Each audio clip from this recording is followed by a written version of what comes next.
큰일이 일어나기 전에는 항상 전조 증상이 있다.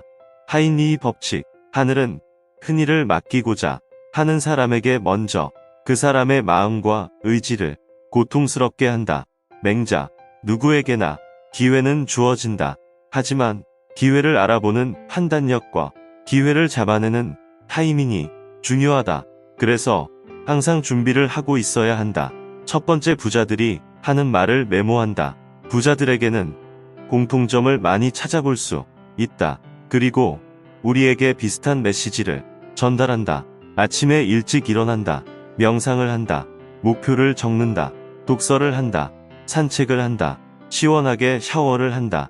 만약 이런 내용이 부질없다고 생각된다면 미안하지만 부자가 되기 힘들 것이다. 두 번째, 목표 달성이 간절하다. 대부분의 사람들은 본인들의 일에 얽매여 있다. 다달이 돌아오는 카드 값과 각종 대출금을 갚기 위해 평생을 일해야 한다. 아인슈타인은 어제와 같은 오늘을 살면서 다른 결과를 기대한다면 정신병이라고 말했다. 아침 일찍부터 회사나 가게로 출근하고 하루 종일 업무와 사람들에게 시달린다. 집에 돌아오면 대충 샤워하고 누워 유튜브나 넷플릭스 웹툰을 보다가 잠을 자곤 한다. 하지만 정말 간절하게 원한다면 그 간절함을 목표로 바꿔야 한다. 간절함이 더해진 목표를 설정하면 여러분의 시간은 10분이 1시간과 같은 효과, 즉 시간 압축을 할 수 있다. 압도적인 집중과 몰입이 가능하다. 그러면 이제 더 이상 가만히 누워 시간을 낭비하지 않게 될 것이다. 세 번째, 돈에 대한 존중이 있어야 한다. 우리는 어릴 때부터 돈밖에 모르는 건 속물이고 절대로 그렇게 해서는 안 된다는 세뇌를 받으며 자랐다. 당연히 사회에 나와서도 돈을 좋아하는 사람을 보면 괜히 기분 나빠지고 내가 돈을 좋아하는 것을 대놓고 이야기하는 것을 꺼린다. 돈을 부끄러워하면서 돈이 나에게 오길 바라는 것은 모순이다. 이제 더 이상 돈 이야기를 하는 것을 부끄러워하지 말자. 경제적 자유를 이루는데 돈이 가장 중요하다. 네 번째, 돈 버는 것에 다른 사람의 동의는 필요하지 않다. 일반적으로 성공하지 못한 사업가들은 사업 초기 단계에서 자신의 사업 아이템이 얼마나 좋은 아이템인지 열변을 토한다. 그리고 지인에게 검증받으려고 한다. 사업의 아이템에 대해 아무것도 모르는 지인들이 어떻게 말만 듣고 사업 아이템을 평가할 수 있을까? 가족, 지인 설득할 시간에 투자자들을 모아 사업 설명회를 하는 게 더 빠르게 성공하는 길이다. 그들은 누구보다 냉정하게 판단해주고 충분한 자극을 줄 것이다. 내가 아는 사업과 내가 생각한 아이템, 이제 더 이상 가족과 지인들에게 이야기할 필요가 없다. 다섯 번째, 감사할 줄 알고 진심으로 축하할 줄 안다. 사촌이 땅을 사면 배가 아픈 사람은 절대로 부자가 될 수 없다. 젊은 사람이 람보르기니, 페라리를 타는 모습을 보고 부모가 돈이 많겠지 생각하거나 비트코인으로 벌었겠지 라며 다른 사람을 무시하려는 생각과 행동을 해서는 절대 부자의 길로 들어갈 수 없다. 반대로 젊은 사람이 능력이 좋네, 얼마나 노력했으면 벌써 저만큼의 부를 이루었을까 라는 식으로 바꿔서 이야기해야 한다. 또 친구나 지인이 좋은 일이 생겼을 때 진심으로 축하해야 한다.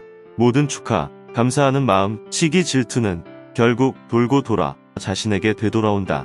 남을 진정성 있게 축하하면 결국 자신도 축하받을 일이 생긴다. 만약 여러분에게 좋은 일이 생겼다면 운이 좋아서 생긴 것이 아니다. 그만큼 노력을 했고 좋은 일이 생기기 위해 무언가를 지속적으로 끌어당겼을 것이다. 하지만 아직 끝난 것이 아니다. 좋은 일이 생겼다면 먼저 감사하는 마음을 가져야 한다. 그리고 그 생각을 말로 표현하자. 아무도 듣지 않을 때 혼잣말이라도 좋다. 감사합니다. 좋은 일이 생겨서 감사합니다 라고 직접적으로 말로 표현하자. 머릿속에만 있는 생각은 내 몸속 호르몬의 작용일 뿐이다. 이것을 물질적 결과로 바꾸는데 필요한 것은 소리를 내어 말하거나 종이에 적는 것이다. 또 감사해야 하는 이유로는 감사하면 더 감사한 일들이 계속해서 뒤이어 생긴다는 것이다. 마트에서 물건을 사고 나올 때, 음식점에서 밥을 먹고 나올 때 의식적으로 감사합니다라고 말해보자. 상대방은 나의 감사하다는 말 한마디에 기분이 좋아질 것이고 그 기쁨은 또 다른 이에게 전달되어 기분 좋은 일을 만들어준다. 여러분의 감사합니다 한마디가 많은 사람이 기쁨을 느낄 수 있게 만들어주는 나비 효과가 된다. 그 기쁨이 거듭되어 더 큰 기쁨과 감사함으로 다시 여러분에게 돌아오게 된다. 6번째, 현실을 인정하고 즐긴다. 회사에서는 불평불만을 토로하고 밖에서는 피곤하다며 하품하고 한숨만 크게 쉬는 사람들이 있다. 이런 부정적이고 시니컬한 말과 행동을 하는 사람은 결코 부자가 될 수 없다. 자수성가한 부자들의 공통점 중 하나는 건강한 정신을 갖고 있다는 것이다. 대부분의 자수성가 부자는 여유롭지 못한 삶을 살았다. 지금 유튜브를 보고 있는 우리보다 더 힘든 생활고에 시달리는 경우가 많았다. 하지만 그들이 자수성가할 수 있었던 가장 큰 이유는 현실을 부정하지 않고 받아들였기 때문이다. 그리고 그 안에서의 소소한 행복을 느끼며 살았다. 삶을 부정하지 않고 어떻게든 기회를 만들기 위해 노력했다. 목표를 명확하게 설정하고 꾸준히 실행에 옮겼다. 한 번의 실패로 바로 포기해버리는 사람들이 아니었다. 실패는 성공으로 가기 위한 하나의 과정일 뿐이라고 생각하고 계속해서 도전했다. 대부분의 자수성가 부자는 여러 번 실패하고 나서 압도적인 부의 성장을 맞이했다. 부자와 보통 사람과의 차이는 한 가지밖에 없다. 바로 건강하고 긍정적인 마인드이다. 변화하고 싶다면 긍정적인 마인드 세팅을 해라.